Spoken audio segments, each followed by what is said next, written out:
bienvenidos oyentes de Radio Sefarad a esta revista de Medio Oriente. Ya saben, el programa que dedicamos aquí en Radio Sefarad al análisis de los medios de comunicación de la mano de Masa Gabriel. ¿Qué tal? Muy bien, ¿cómo estás, Alejandro? ¿Cómo estáis en Radio Sefarad?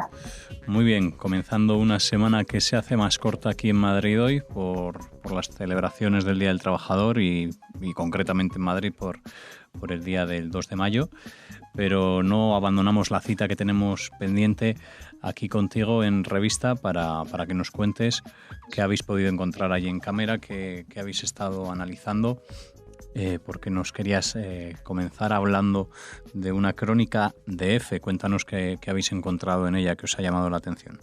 Sí, bueno, varias cosas de EFE que nos llaman la atención.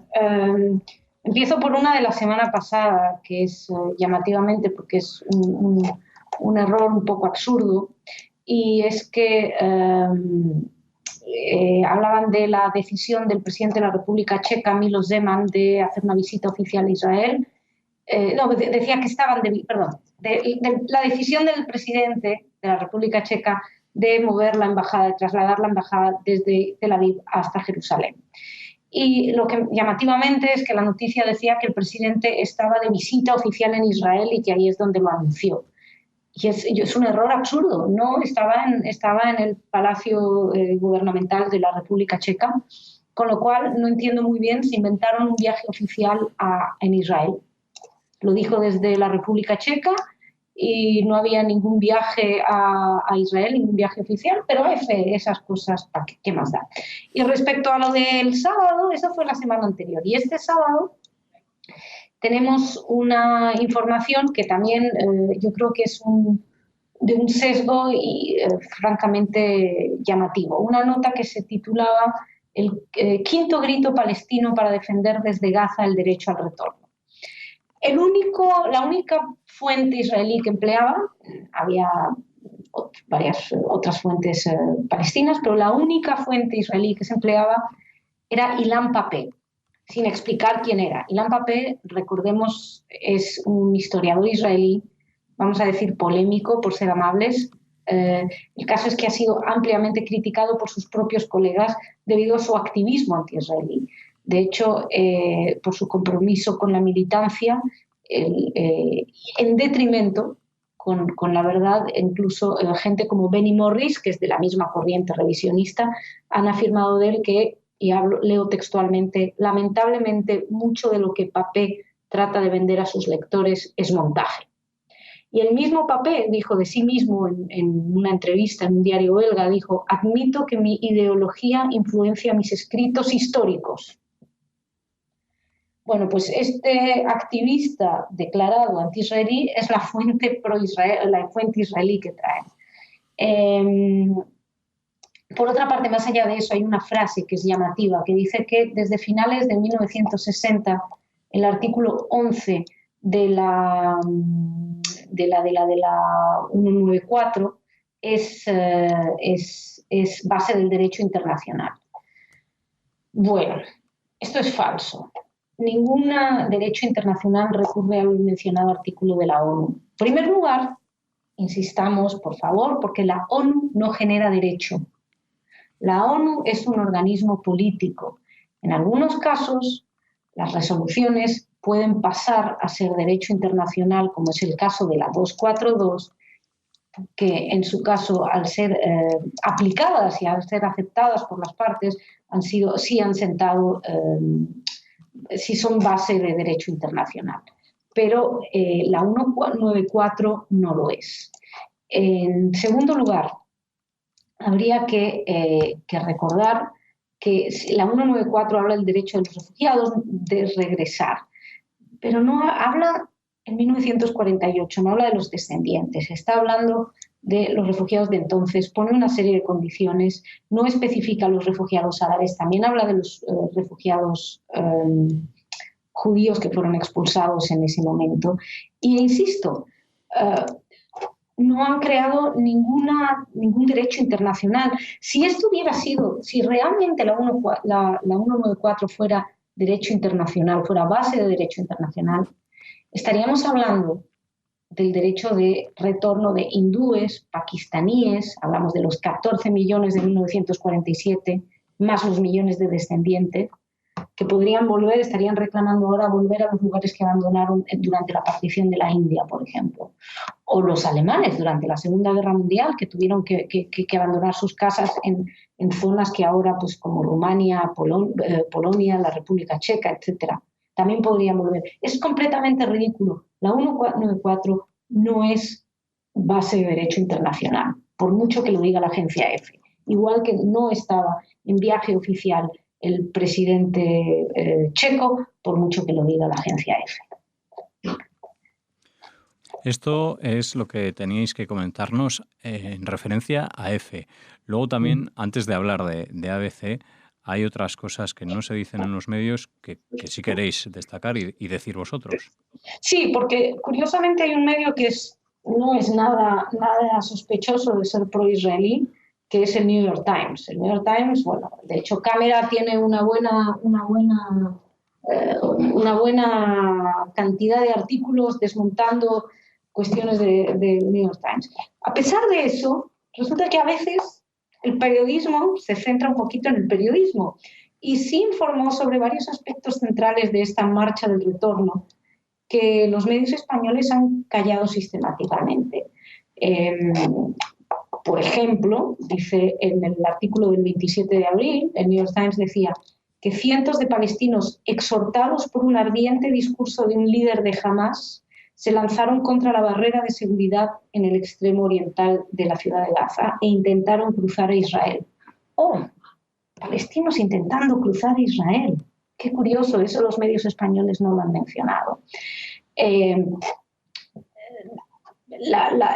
Jamás el New York Times habla de las exhortaciones del líder, diciendo que instó a los manifestantes a no temer la muerte, sino a darle la bienvenida al martirio. ¿Qué te parece? Eso lo dice el New York Times. Más ingredientes que el New York Times recordaba, por ejemplo, reflejaba y dejaba clarísimo algo que en español pues han intentado evitarlo, que es que jamás organizan las acciones y que los gazatíes son una herramienta en manos de Hamás. Además, dice que el New York Times, sigo leyendo, la violación de la valla no fue una mera protesta. Aquellos que la asaltaron lanzaron cócteles Molotov, hicieron rodar gomas ardiendo para intentar derretirla. Algunos portaban pistolas, según testigos, tanto palestinos como del ejército israelí. De esto, ni una palabra en los medios en español. En España, en los medios en español, solamente leemos esas pacíficas manifestaciones y qué malos son los israelíes, porque los propios anti-israelíes lo dicen. Es una barbaridad el sesgo, lo mal que se está dando a la información. Es llamativo. Y en este caso, Masa, no sé si yo estoy confundido, pero creo que The New York Times también tiene una parte en español. ¿Solo se menciona en inglés? Pues sabes que no hemos visto la parte en español, no hemos hecho un seguimiento. Esto sí de la parte en inglés. Uh-huh. De todos modos, sería una traducción de los corresponsales en inglés. No es un problema tanto del idioma, pues si lo han traducido está bien, es un problema de los profesionales, se supone que del periodismo que están ahí. Yo creo que hay profesionales del activismo más que del periodismo en muchos casos. Bueno, en todo caso es una anotación que recoge de New York Times en esa versión en inglés que queréis destacar y que por otro lado no tenéis otras similares en castellano. No sabe, claro. Bueno, y para terminar, querías hablarnos también del diario ABC. Sí, y yo creo que el ABC hizo algo que le honra. En primer hizo algo que no lo honraba mucho y es que publicó un artículo bochornoso. Bochornoso. El artículo era el día que la ONU regaló la mitad de Palestina al sionismo para fundar el Estado de Israel. Parecía un trabajo de un estudiante, desde el titular, que olvida explicarla, intenta sugerir de algún modo que había una soberanía árabe-palestina, algo que no es cierto, también intenta sugerir que los judíos son extranjeros en esa zona, cosa que no es cierta. El subtítulo ayuda en esa línea. El sentimiento de culpabilidad por el holocausto nazi ayudó a que los occidentales velaran por el nuevo país de los hebreos. O sea, la idea es vincular la independencia de Israel con el holocausto precisamente por lo mismo que el titular, desvincular las raíces históricas de los judíos con su tierra ancestral, o sea, con Judea. Intenta identificar la creación de Israel como si fuera una imposición occidental, es decir, Israel colonialista. Si la historiadora hubiera estudiado la historia, al revés, habría descubierto que existe vida antes de 1948 y, de hecho, la Liga de las Naciones ya en 1922 le había otorgado a Israel, a los judíos, el derecho a volver a su hogar nacional, a la independencia, a estar en su hogar nacional, algo que precisamente fue incluso en el 22 ya una partición con respecto a lo que ya en el 17 se le había dicho. O sea que es absurdo vincularlo exclusivamente al holocausto. Las fuentes que utiliza para hablar de la historia es una periodista española, Nieves Concostrina, que sí es una periodista que hace cosas con humor, pero vamos, el tratamiento de Israel precisamente no es su fuerte, aparte que no es una historiadora sobre la que se puede hablar básicamente de Oriente Medio, y el otro es un historiador que se centra básicamente en cuestiones sobre África. En fin, ¿para qué seguir en el artículo? Aunque solamente quiero ir a una de las bases, una de las joyas. Dice que le dieron el país, la resolución del 48, dice: sin embargo, en ese nuevo país del que hablan no tenían cabida los musulmanes. De esta manera, los mismos métodos con los que fueron tratados durante toda la historia los proyectarían con el pueblo palestino. ¿Qué quiere decir? Hay una correspondencia entre el nazismo e Israel, los judíos que establecieron campos de concentración y de exterminio, cámaras de gas para los palestinos. Es completamente ridículo, no borda el antisemitismo, lo es directamente, así está contemplado. La comparación de Israel con el nazismo es puro antisemitismo, y insisto en que honró al ABC que en cuanto se dieron cuenta, tras múltiples quejas, pues retiraron el artículo. Y prefiero quedarme en el hecho de que hay medios que son responsables y que cuando cometen un error se lo piensan. Otros insisten y reinciden y no aceptan los cambios. Pues así finalizamos este análisis de los medios de comunicación de la mano de Masa Gabriel desde Revista de Medio Oriente. Vamos a recordar más a la página web, que hace tiempo que no la hacemos, que es www.revistamo.org. Sí, señor, la misma. Ahí pueden encontrar análisis de medios concretos, pero también material de fondo sobre cuestiones pues como legales, los territorios históricos, etcétera.